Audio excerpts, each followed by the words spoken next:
All right, here with Nate Lee, 6th victory in a row for the Musketeers. You hang on to first place here in the conference. Big-time offensive effort today, 20 shots. It was, 10 on frame or 12 on frame this afternoon. Just talk about the attack and some of the continuity. You're able to build some long-distance connection. It's really starting to build here at the end of the season. We've been talking about it all year, that we think we can be pretty potent in attack once we figure out the timing and the patterns and the spacing, and honestly, that these inexperienced players get more experience. And I don't think it's that much of a coincidence that we've started to score multiple goals. It was bound to happen as long as they continue to reinvest. So yeah, started off, Sarah, I don't know if I've been that happy for a goal in a long time. She deserves it. She works super hard. She's got close a bunch of times, and it was a goal made out of effort and grit. And in a game that was 0-0 with, 15, 20 minutes left in the half, that there weren't a ton of chances at that point. So Sarah helped flip the game with her goal. I like that we came out right after halftime. We talked about trying to get a second, and within a few minutes, earned a penalty, and even before that, I think we had some opportunities. If I could be critical, which I think I must sometimes, I thought we had a chance to end the game, right? It was 2-0. We had probably our 2 or 3 of our best chances of the entire day to make it 3-0, and I thought we were just a little bit too casual. Those opportunities don't come along every day. And then, we look up and they serve a ball into the box, and all of a sudden it's 2-1. And that re-energized Marquette. So the attack, and again, after they scored, we scored. So when this team has urgency, goals and opportunities are going to happen. We just have to make sure that lasts for 90 minutes or close to it. Talk a little bit about Shelby Celeste afternoon. Did some nice technical stuff in space to sort of create some of those opportunities. Had that header that glanced off the far post and came back to Rasmussen, and that was the second or third goal of the game. And just a nice effort by her to just kind of create and have some effort persistent forward.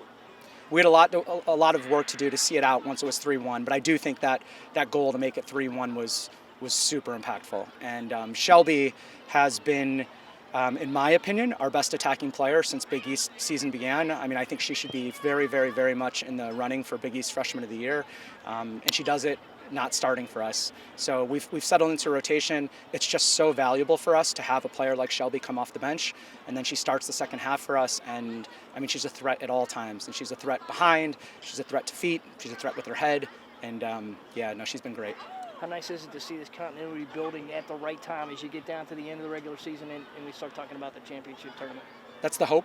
The way we coach, the way we kind of periodize our season, and the way we layer in tactical stuff is with the hopes that we get better each game, or at least keep that trend line in the positive direction, and that we're peaking toward the end. So I've said it before, I still think we have a lot better soccer in us in a lot of phases of the game, but I do think we continue to grow, and we're turning into a pretty good team. You had a nice senior day today. You got several into the mix. You had a couple scores, Sarah Wusu and Molly McLaughlin. Nice tribute to her. Molly, by the way, 3 for 3 on penalty kicks for her career. Yeah. So how about that?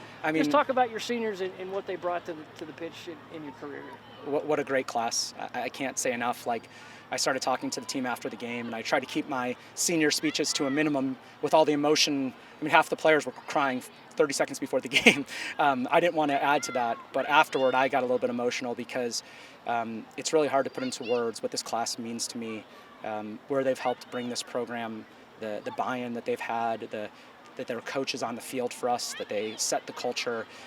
It's a great class from top to bottom, and some of it is on the field, some of it's off the field.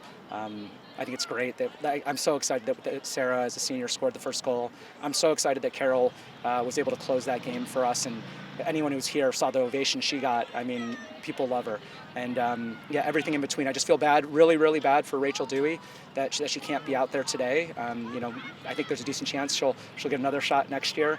But Brooke had missed a few games, and she was able to play, and all of them, like G and Jacko again, Carrie again. It's just it's a wonderful class, and I don't know how many we'll have like that in the future.